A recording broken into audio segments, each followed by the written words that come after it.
Yo! Aujourd'hui, on va parler du plan mental. Ça va être le deuxième plan de l'existence dont on va observer un peu les interactions aujourd'hui, histoire que tu comprennes bien son implication, parce que c'est le plan littéralement le plus important. Parce que tu sais que l'univers te donne ce que tu es.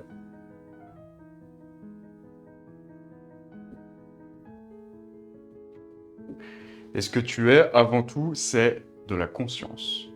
D'accord? Ton mental, c'est ta fréquence. Ton mental égale fréquence. Et si on détaille un peu plus ce qu'est une fréquence, c'est ton ego, qui est composé de ton conscient plus ton subconscient. D'accord? Sachant que la partie consciente de ton ego, ça représente que 5% ici. Et la partie subconsciente, c'est tout le reste. C'est 95%. Donc tu te doutes bien que la majeure partie du travail qu'il va falloir faire sur ton self-concept ou ta fréquence pour pouvoir réaliser la réalité que tu veux ou faire apparaître les événements, les personnes, etc. qui vont faire que la réalité que tu désires arrive ou bien pour forger ton intuition, eh ben, tu te doutes bien que ça va être majoritairement un travail sur ton subconscient. D'ailleurs, on l'a vu dans la genèse, on l'a vu dans la boucle de perception-projection, etc. Ok? Maintenant, les signaux qui proviennent de ta fréquence, tu les sens, tu les identifies principalement comme quoi? Comme deux choses. Des pensées et des émotions. D'accord? Tes pensées, elles sont mises en forme principalement par ton activité cérébrale.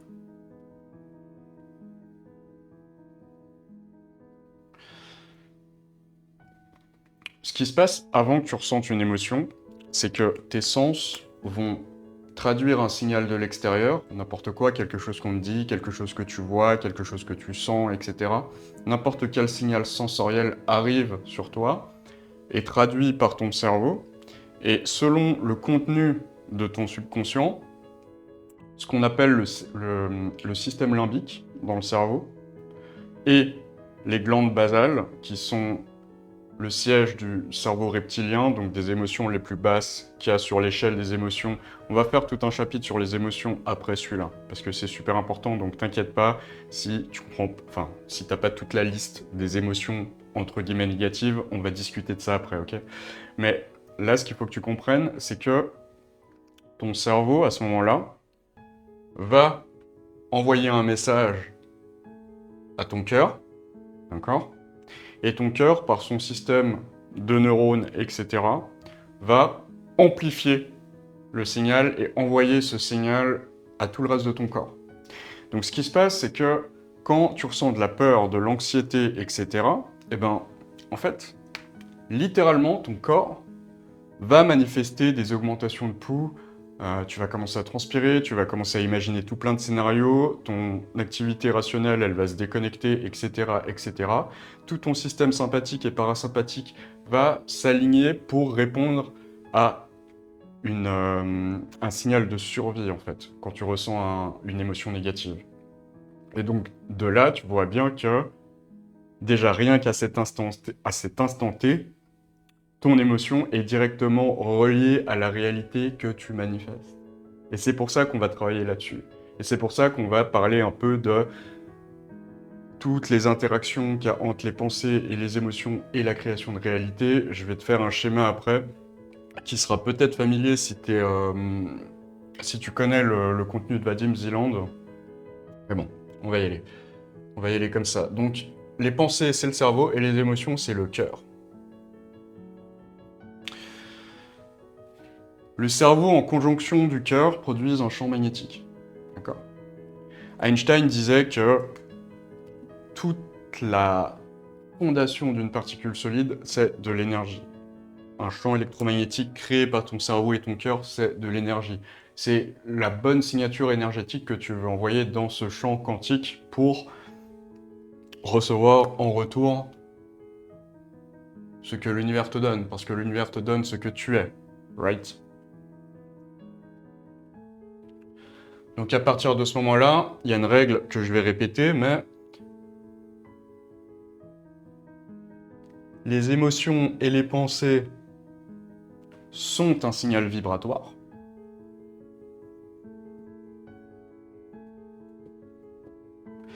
Et un signal vibratoire que l'on garde sur une longue période de temps, c'est une fréquence.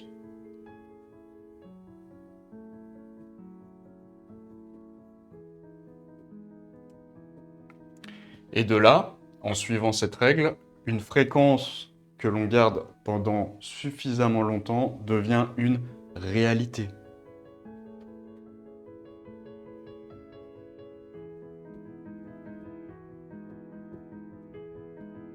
D'accord ? Donc de manière très simple, la gestion de ta fréquence pendant une période assez longue va créer une réalité qui se solidifie. Donc toutes les vibrations maintenues deviennent une fréquence et une fréquence se solidifie avec le temps. Et ça, c'est une règle qui est immuable.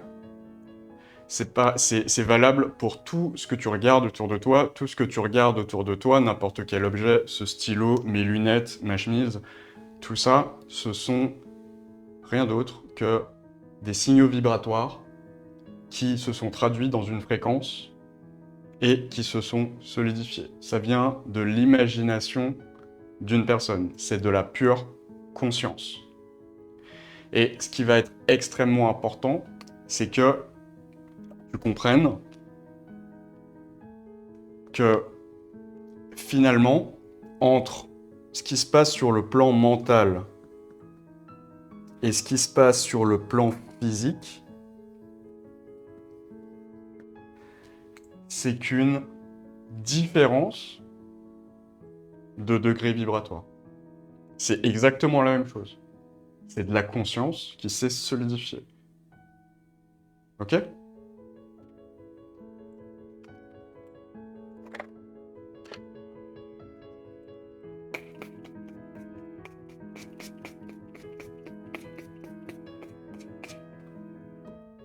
Parce que l'esprit humain a tendance à vouloir créer des dualités, mais dans les principes hermétiques, c'est expliqué.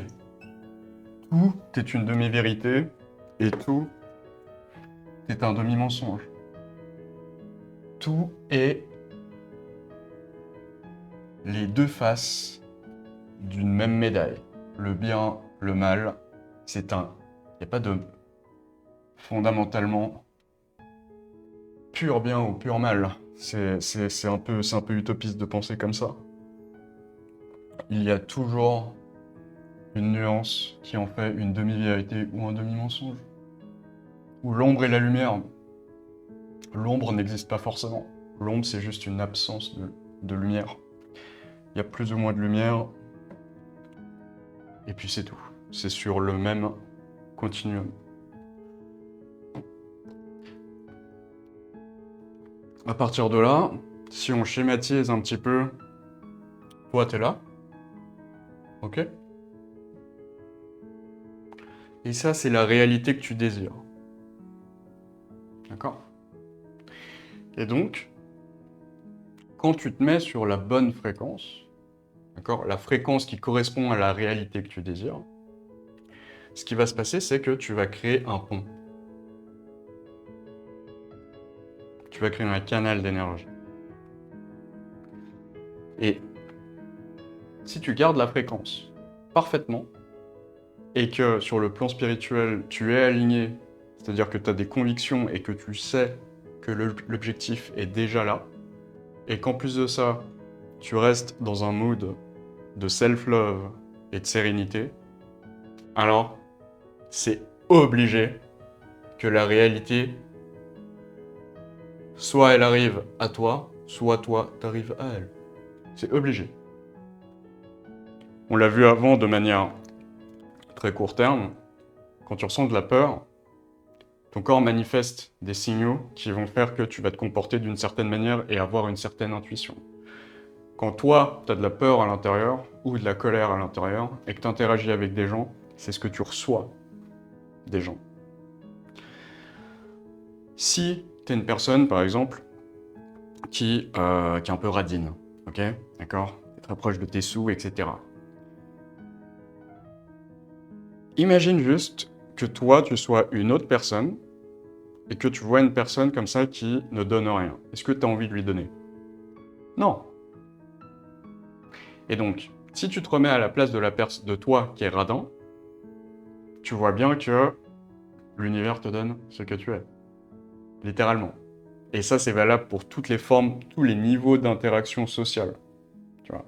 Quand tu donnes de l'amour, tu reçois beaucoup d'amour en retour. Et c'est pour ça que ce qui est le plus puissant, finalement, c'est l'amour inconditionnel. C'est pas l'amour parce que quelqu'un te fait te sentir bien. C'est l'amour que tu donnes et que tu reçois de partout en même temps. Et quand tu es dans cette forme d'amour inconditionnel, tu manques de rien dans la vie. On va parler de l'amour propre, de l'amour de soi, je veux dire, après. Et on va voir, on va définir ce que c'est l'amour de soi. Et ça va être le fondement du plan mental. Ça va être le fondement de ta fréquence. Ta fréquence va avoir des spécificités qui sont liées à la réalité que tu désires. On est d'accord. Mais l'amour de soi, ça va être la fondation zéro. Ça va être le terreau le plus fertile pour tout ça, en fait. Et on va en parler. Donc si je reprends mon histoire de pont, la fréquence, ça va être la direction du pont. Ok? C'est-à-dire que là, ici, on met une réalité non désirée. Si ta fréquence n'est pas alignée avec la réalité que tu désires, eh ben, en fait, tu vas atterrir dans une autre réalité. Tu vas atterrir ici.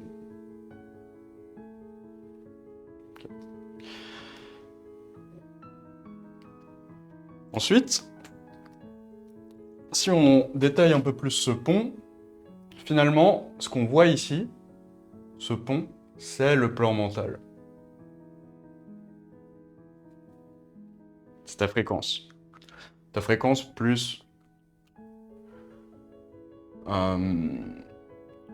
ta conviction spirituelle.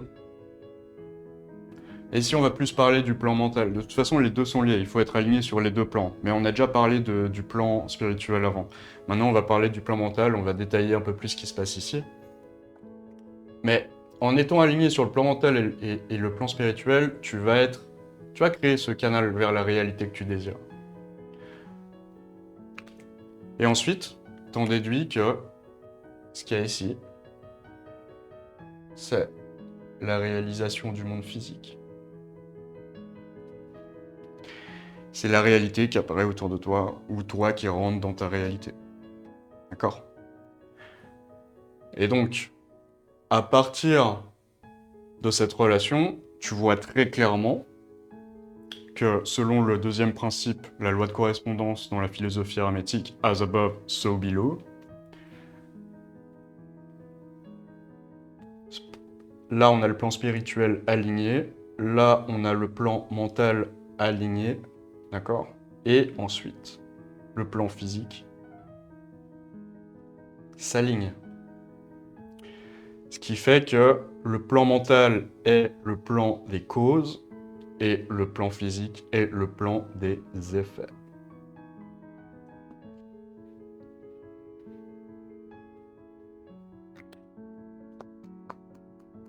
Ok?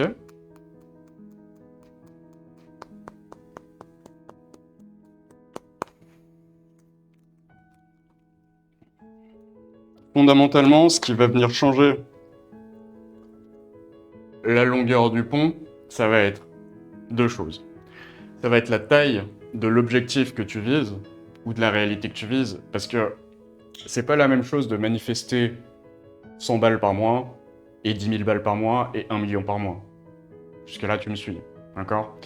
La manifestation, les cycles du protocole, reconnaître, identifier, transmuter, ou synchroniser, et élever, ça, c'est des choses que tu vas devoir apprendre à faire un peu en permanence. C'est ta fréquence de conscience, donc ta faculté à être conscient, qui va déterminer si ce pont va être plus ou moins long, d'accord? Mais ça reste un muscle. C'est exactement comme quand tu fais n'importe quel sport, c'est quelque chose qu'il faut que... C'est un process qu'il faut que tu fasses rentrer dans ton subconscient, pour que ça soit automatique. Et ça va l'être, de toute façon, à force de le faire. Hein. Et à force de suivre ce genre de contenu, t'intègres tout plein d'informations dans ton subconscient, de toute manière. Donc, de toute façon, t'inquiète pas, ça va venir. Il faut surtout pas commencer à paniquer parce que tu penses que t'as pas tout compris. Si tu penses que t'as pas tout compris, regarde encore une fois le contenu, refais les exercices, regarde d'autres personnes, parce que moi, je suis pas ton prof en fait. Je suis juste un élève qui t'explique en fait ce que lui, il sait, d'où il vient, comment il a résolu ses propres problèmes. Mais, je veux dire, tu devrais toujours remettre en cause ce que les gens te disent, hein, et avoir ton propre niveau de réflexion, ton propre monde, celui qui est adapté à toi, celui qui est adapté à la réalité que tu veux créer. Ok?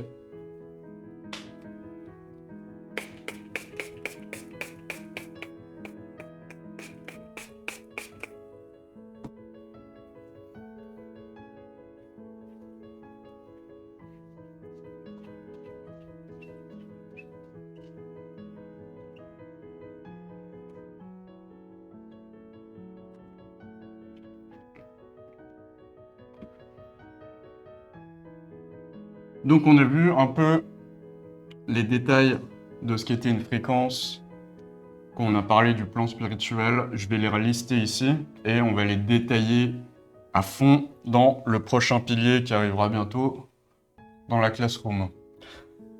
Mais avant ça, on a parlé de la notion d'amour de soi comme fondement, comme terreau fertile de la manifestation ou de la création de réalité.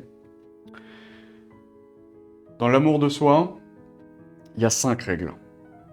Et c'est si tu as en fait, plus tu as de l'amour, du vrai amour, hein, pour toi-même, et plus, par loi de correspondance, ce qui se passe à l'intérieur se passe à l'extérieur, as within, as without, plus ça va se refléter sur le monde extérieur. C'est pour ça que tu te rends compte que la notion, tu vois, la notion de sacrifice dans l'amour, c'est quelque chose d'hyper toxique en fait. Et moi j'ai vu par exemple mes parents se sacrifier pendant toute leur vie pour au final créer des réalités qui les satisfont probablement maintenant parce qu'ils sont résignés plus qu'autre chose, mais le sacrifice, c'est ce qu'il y a de plus toxique dans l'amour. On a romanticisé ça dans la littérature, dans les médias, etc., mais c'est ce qu'il y a de plus toxique. Pour pouvoir donner aux autres, il faut avoir soi. Et plus on s'aime et plus on a pour soi, et plus on est capable de délivrer pour les autres. Et plus on est capable de délivrer pour les autres, plus les autres, paradoxalement, ou non, c'est pas paradoxal du tout, mais plus les autres nous donnent. C'est la loi de la circulation énergétique. On verra ça plus en détail dans la formation d'après, qui sera dédiée vraiment à tout ce qui est notion d'abondance, d'argent, etc., où on verra vraiment la nature énergétique de l'argent. Mais pour l'instant, on va quand même boucler sur ce programme, donc je continue. L'amour de soi, ça commence par une chose.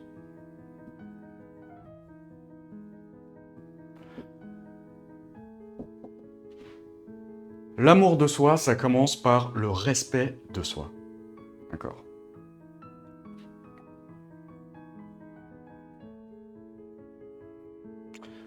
Le respect de soi, c'est fondamentalement deux choses. Savoir maintenir tes limites, d'accord? Et savoir maintenir des standards. Parce qu'on sait qu'on est destiné à une certaine réalité. Parce qu'on sait qu'on est destiné à vivre certaines choses. Parce qu'on sait que quand on sera dans ces réalités, on sera capable de s'élever encore plus et de diffuser encore plus d'amour autour de nous. D'accord? Enfin, moi, c'est comme ça que je vois les choses. Si je me suis mis sur les réseaux, si je fais des formations en ligne comme ça, c'est parce que je sais qu'il y a quelques personnes qui vont raisonner avec ce que je dis. Et je sais que leur vie, je vais les changer. Et ça, c'est une preuve d'amour. Mais pour pouvoir le faire, il faut que je me force à avoir de la clarté, il faut que je respecte peut-être certains horaires, il faut que je respecte ma parole. Quand je dis que je vais faire quelque chose en ligne, il faut que je le fasse vraiment, etc., etc. D'accord? Donc, respect de soi, c'est maintenir des limites, plus maintenir des standards. Et ça, c'est lié à ta fréquence, mais on le verra juste après, ok? Le deuxième pilier, c'est le pardon de soi. Et ouais, hyper important. Extrêmement important.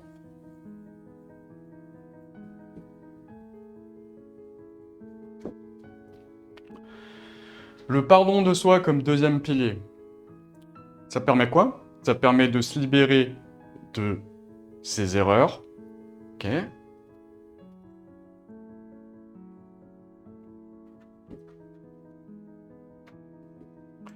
Et de sa culpabilité.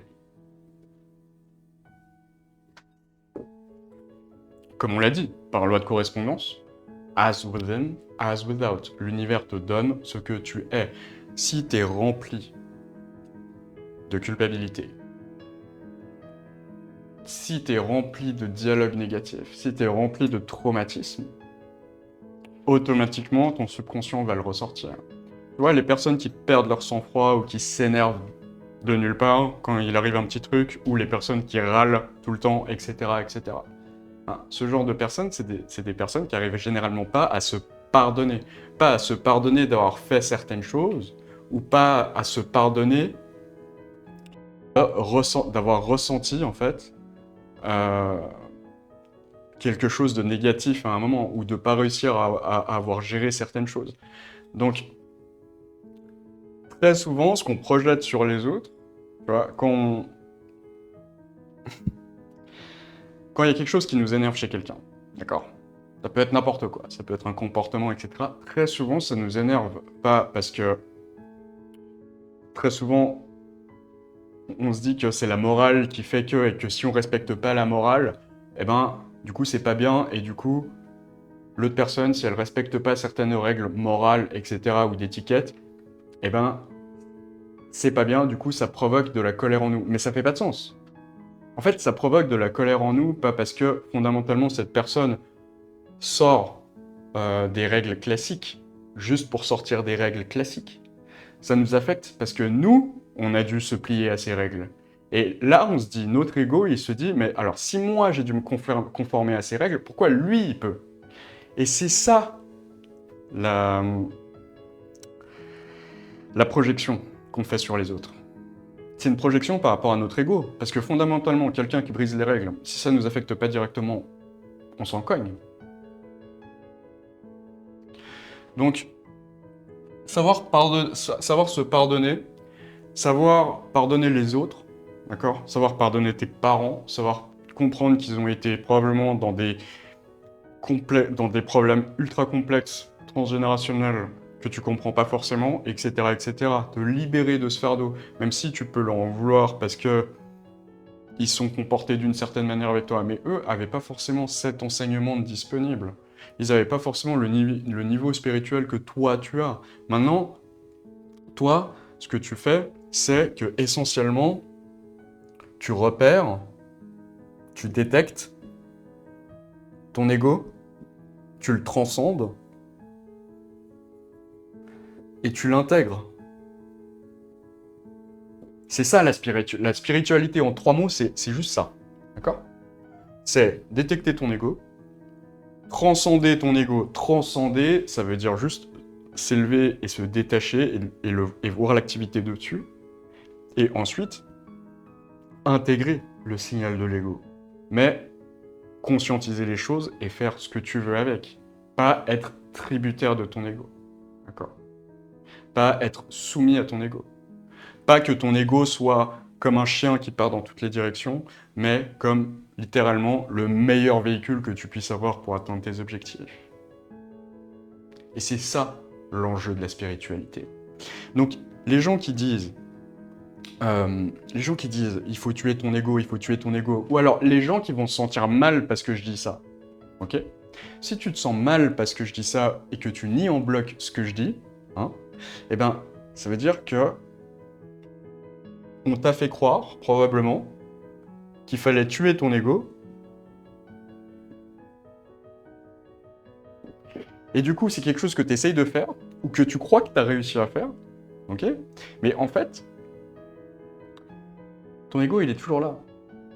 Et tu commences à avoir de l'ego sur le fait de ne pas avoir d'ego. Ah ah.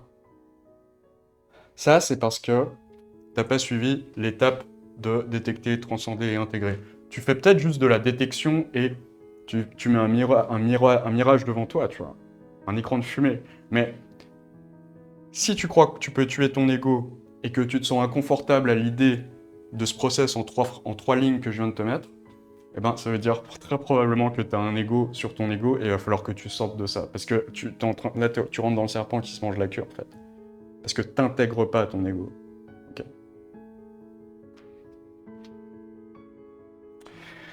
Pour continuer, désolé, je suis parti... Mais bon, je trouvais que c'était important d'en parler. Le troisième pilier de l'amour de soi, c'est la valorisation de soi. Bah ouais.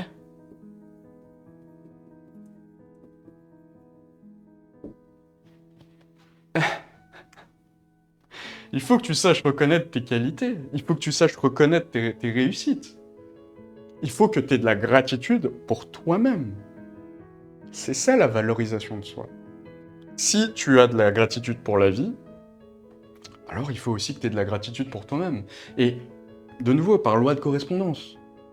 Si tu as de la gratitude pour toi, en général, tu as de la gratitude pour le monde.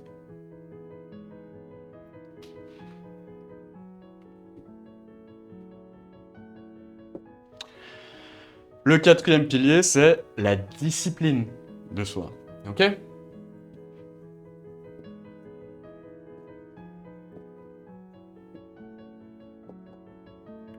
Ça, c'est extrêmement important. Ça, c'est comme ça que tu construis en fait tes convictions et la confiance que tu as en toi-même.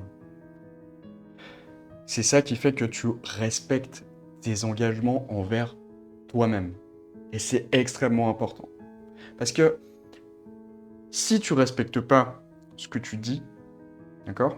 Ce que tu dis que tu vas faire, par exemple, je sais pas, tu t'es dit que tu allais faire la routine métaphysique matinale, où tu médites et tu lis un peu, d'accord? Avant de faire quoi que ce soit. Si tu te dis, ok, je vais faire ça, mais que derrière, tu le fais pas, t'envoies un signal à ton subconscient que t'es pas quelqu'un de fiable, en fait. Et est-ce que ton subconscient a envie de suivre quelqu'un qui est pas fiable? Tout simplement.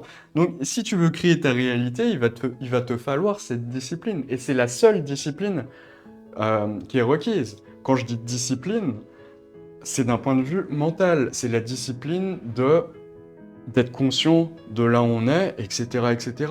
Ça n'a rien à voir avec la discipline de faire ton lit le matin physiquement. Non, non, non. C'est pas avoir la discipline d'aller jouer un instrument et te forcer à le faire, et puis être complètement dégoûté au bout de 2 semaines. Ou d'aller au gym, etc., etc. C'est pas ça dont je te parle. Moi, je te parle d'une discipline mentale qui est de tenir ses engagements envers soi-même. C'est bien plus profond. C'est mental. Mais ça se traduit ensuite par de la discipline physique, automatiquement. Et ça fait qu'on n'a plus besoin de se forcer. Parce qu'on se dit, ok, mais je suis sur cette fréquence où je veux atteindre cette réalité. Mais il me faut cette discipline mentale parce que je sais comment fonctionne tout le framework. Là, je vais te montrer toute la carte. Ce qui fait que les gens manquent de discipline, c'est pas qu'ils manquent de discipline, c'est qu'ils mettent leur discipline là où c'est pas forcément utile pour leur réalité désirée. Quand tu te mets devant Netflix et que tu fais ça toute la journée, t'as beaucoup de discipline. Parce que tu le fais. Ok? Ça te demande pas d'effort. Mais c'est de la discipline. Les personnes qui sont anorexiques, elles ont une discipline qui les conduit à une réalité qui est vachement triste, mais ces personnes-là ont de la discipline de ne pas manger, par exemple, malgré la souffrance. Mais elles ont cette discipline. Et elles font pas d'efforts pour avoir cette discipline. Et en fait, la discipline, ça vient de la clarté. Plus ton chemin est clair, et pas trop ennuyeux, et plus c'est facile d'être dans le flow et d'orienter cette discipline vers la réalité que tu désires. Et c'est pour ça que tu es là. C'est parce que je vais tout te montrer et que tu sauras exactement quel chemin prendre, que tu n'auras pas besoin de discipline pour intégrer tout ça dans ton subconscient et littéralement changer toute ta vie. Cinquièmement, l'estime de soi.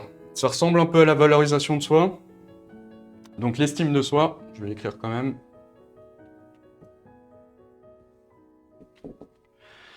L'estime de soi, c'est reconnaître sa valeur, qu'importe les circonstances. D'accord? C'est les phrases comme « Tu sais d'où tu viens. Tu sais tout ce que tu as traversé. Tu sais que tu es capable d'offrir un service. Tu sais que tu es capable d'aider les gens. Tu sais que tu es capable d'être une bonne mère, un bon père. Tu sais que tu es capable d'être un bon performeur. Tu sais que tu es capable de n'importe quoi. Mais tu sais que tu es capable. Tu l'as déjà fait, ça fait partie de toi, de ton identité profonde. Alors, si une circonstance négative survient, c'est pas grave. Tu sais que tu as tout ce qu'il faut en toi. Ok? Et ça, c'est vraiment les 5 piliers d'amour de soi qui peuvent totalement changer ta vie. Si tu intègres ça en permanence, ta vie, en l'espace de 6 mois, elle va shifter plus qu'en l'espace de 6 ans, en fait.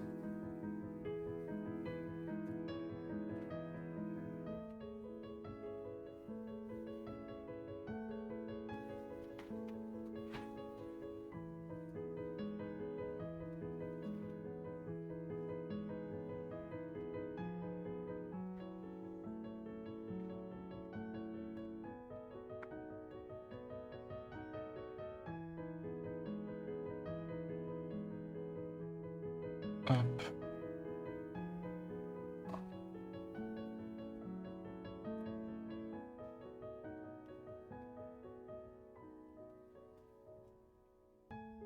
Voilà.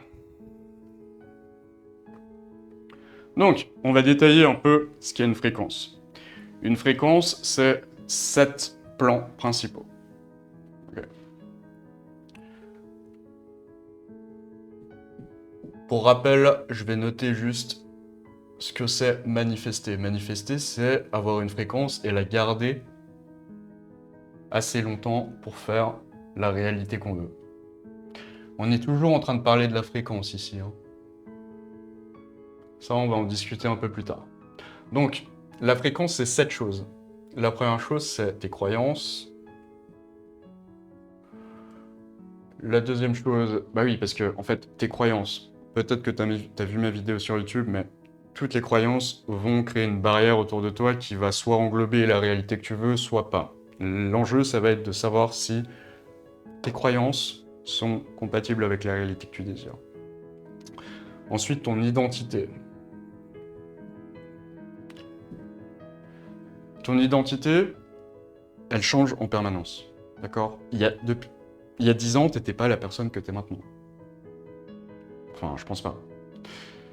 Donc, si tu peux changer ton identité de manière passive en l'espace de 10 ans, en comprenant vraiment les enjeux de ton conscient et de ton subconscient, je vais te montrer comment on va pouvoir changer ça de manière hyper accélérée en fait.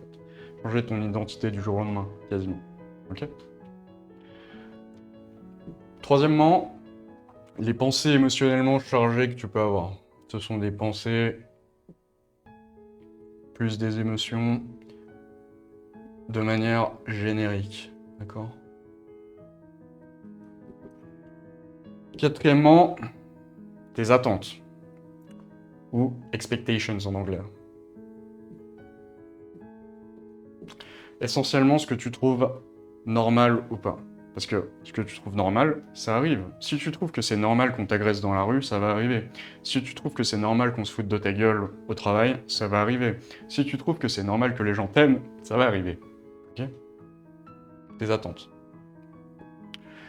Cinquièmement, ton attitude générale.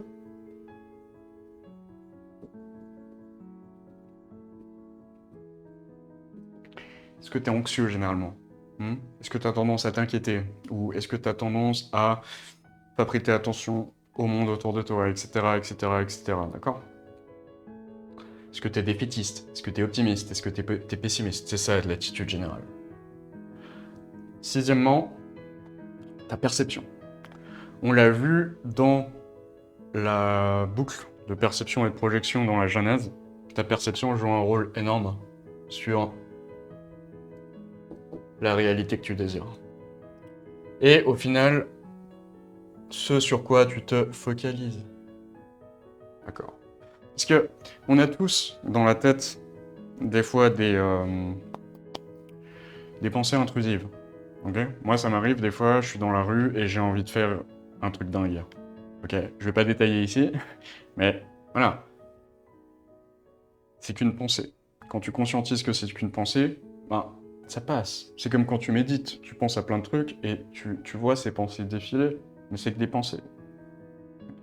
Mais à partir du moment où tu te focalises dessus, eh ben c'est là où tu y donnes de l'importance. Et c'est à partir de là que tu vas commencer à boucler sur des choses. Et c'est à partir de là que tu vas commencer à ressentir des émotions. Et c'est à partir de là que cette chose va rentrer dans ton subconscient. Et c'est à partir de ce moment-là que cette chose qui est dans ton subconscient, elle va remonter de manière intuitive quand tu vas recevoir un signal qui est connecté depuis l'extérieur. Donc, là où la focalisation va, l'énergie va. Where attention goes, energy flows. Ok? On va vraiment rentrer dans les détails de chaque truc dans le pilier d'après. Hein. Mais c'est bien que tu aies une vue un peu générale déjà. Je suis juste en train de prime ton cerveau pour la suite.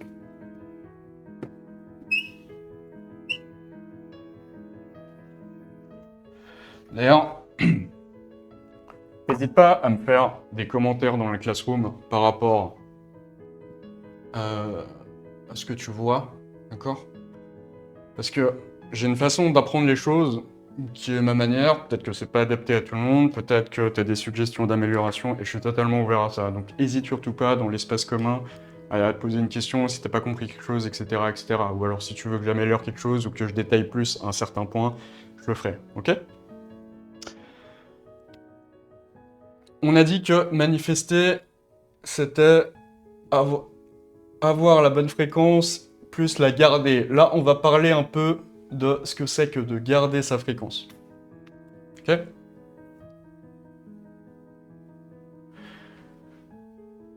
Le meilleur moyen de garder sa fréquence, c'est de se détacher de son ego. Ok? C'est-à-dire que toi, t'es ici, là. Ça, c'est toi. Voici, je vais te faire avec des cheveux. Temporellement, t'es maintenant. La partie divine qui est en toi, elle est toujours maintenant. D'accord? Ce qui projette, ce qui se rappelle du passé et qui met des conclusions par rapport au passé, c'est ton ego. D'accord? Ce qui projette le futur et met des conclusions sur le futur, c'est ton ego. D'accord? Le meilleur moyen de garder sa fréquence, c'est de se détacher de son ego. Parce que c'est lui qui va varier, d'accord? Comme tout dans l'univers, c'est un principe hermétique qu'on verra après plus profondément. Mais ce qui crée ces projections passées, ces projections futures, c'est ton ego.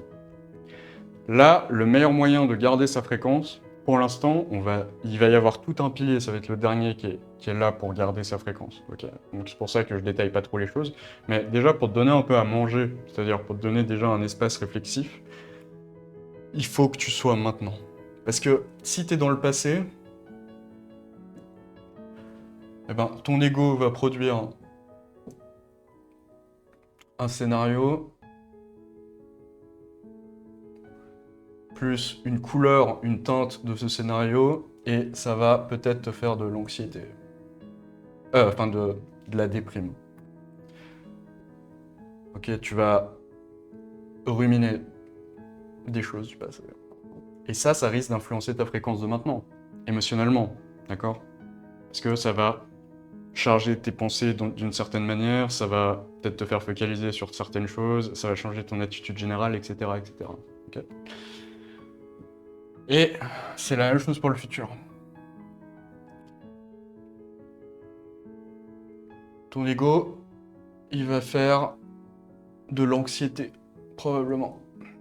Il va se demander quand est-ce que ça arrive. Est-ce qu'il y a quelque chose que j'ai mal fait? Est-ce que j'ai tout fait d'optimal? Est-ce que je loupe pas quelque chose, etc. Non. Ça, c'est... Le futur n'existe pas, tu vois. Tu peux prévoir quelque chose dans ton agenda, d'accord? Pour une certaine date. Mais le temps, d'accord? Le temps, il faut que tu le transcendes. Il faut que tu te mettes au-dessus. Exactement comme avec ton ego. Ton ego, il va essayer de faire ça. Mais quand tu repères que ton ego fait ça et que tu as ce genre de pensée, mets-toi au-dessus. Dézoome. Il faut que tu dézoomes, que tu transcendes et que tu intègres le fait que, ok, c'est juste mon ego qui est parti dans cette direction. Fondamentalement, tout se passe bien. D'accord? Tout se passe bien parce que je connais la map du truc et j'ai la bonne fréquence. Donc là aussi, ça va être une question de discipline. Ça va être la discipline de maintenir sa conscience. Et ça tombe bien. Parce que si tu te souviens bien, un des premiers trucs que je t'ai dit de faire, c'est de méditer tous les matins. Et rien que ça va entraîner ta conscience. T'inquiète pas.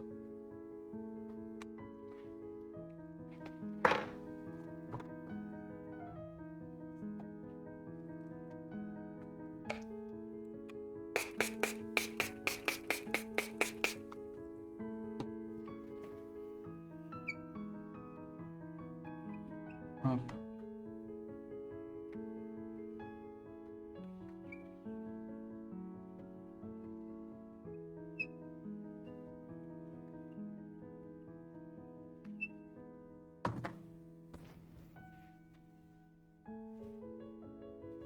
Je vais te donner le dernier moyen, d'accord? Ce que je veux vraiment que tu retiennes, finalement, de tout ce chapitre, il y avait une chose qu'il fallait que tu retiennes. C'est ça. Plan spirituel aligné, ça on l'a vu avant. Plan mental aligné, ça on vient de le voir. Et le plan physique s'aligne en dernier tout seul, par intuition, par facteur externe, etc. Et donc que le plan mental, c'est la cause de tout, de toute l'existence. Toute l'existence, tout l'univers est là grâce à la conscience de Dieu. Toute ta vie, toute la projection que tu fais est là grâce à ta conscience. Tu es une fractale de Dieu. Ok? Donc le plan mental, c'est la cause de tout. Il faut que tu t'habitues, en fait, à ne pas regarder avec tes yeux dans le monde physique, qui est une illusion. Ok? Il faut que tu regardes avec ton âme. C'est censé être une étoile. Je sais pas faire une étoile. Mais il faut vraiment que tu regardes avec ton âme. Et c'est la leçon de Jésus quand il est dans le désert. D'accord? Quand Jésus est dans le désert, il dit non au diable qui veut lui offrir tout ce qui est autour de lui parce que Jésus, il regarde avec son âme. Et à partir de ce moment-là, il est connecté à Dieu. Et il sait. Ok? Sa conscience s'élève. Il faut que tu regardes le monde avec ton âme, avec ton mental. Le monde physique, ce n'est qu'une illusion. Le temps, ce n'est qu'une illusion. Le temps, c'est un concept du monde physique, d'accord, qui est purement arbitraire. Moi, je suis physicien de formation. Le temps, c'est qu'une construction qu'on a créée, nous, en tant que physiciens, pour pouvoir résoudre des équations et créer des équations qui créent des modèles pour essayer de prévoir des comportements dans un monde newtonien. Okay, mais le temps, fondamentalement, c'est quelque chose qui n'existe pas sur le plan mental et le plan spirituel. Quand un traumatisme remonte à la surface, il remonte instantanément, même s'il date d'il y a 20 ans. Et l'émotion, elle revient instantanément. Le temps n'a rien à voir avec ça. D'accord? Il faut que tu oublies cette notion de temps.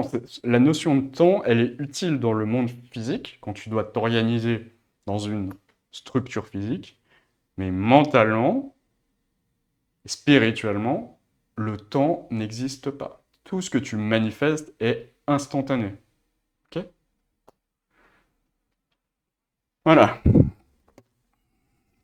C'est pas... Je sais que ça peut être assez difficile à intégrer euh, cette notion de temps artificiel, mais c'est quelque chose qu'il faut vraiment que plus tu vas comprendre cette idée, plus tu vas l'intégrer, et plus, et plus tu vas kiffer la life, en fait. Et plus ta réalité va arriver vite aussi. Parce que tu vas arrêter de créer de la distance entre toi et elle. Parce que l'univers te donne ce que tu es. Donc si tu commences à avoir énormément de désir d'une certaine réalité, en fait, tout ce que tu traduis à l'univers, c'est que tu as un manque. Et l'univers, il va amplifier et stabiliser ce que toi tu es déjà. Donc en fait, il va stabiliser et amplifier ce manque. D'accord? Et une des choses qui fait que le manque se crée, c'est justement de se poser cette question, combien de temps? Mais cette question ne se pose plus, elle se transcende au moment où tu penses avec ton mental et ton âme, au lieu de reposer sur le monde physique et ces lois artificielles créées par les hommes. D'accord? Par les hommes qui réfléchissent dans le monde physique. Ok. Donc voilà, c'est tout pour la vidéo sur le plan mental. Je pense que c'était un peu plus long que d'habitude, j'ai pas regardé. Mais je pense que ça sera clair overall. Et de toute façon, on a bientôt fini ce pilier. On va rapidement parler du monde physique après et des émotions et du balancier des émotions et des niveaux d'énergie vibratoire. D'accord? Et ensuite, on pourra partir dans la full pratique et ça va être trop bien. On va partir dans le pilier 2 qui va être identifié, qui va être comment, tu vois, si sur le plan spirituel t'es là, comment on fait pour réaligner comme ça? Si sur le plan mental, tu as une composante de ta fréquence qui est là, comment on fait pour se réaligner comme ça, etc., etc. Donc non, ça va être trop trop bien. La suite du programme, j'ai hâte. Bon allez, prends des notes comme d'hab, et see you soon.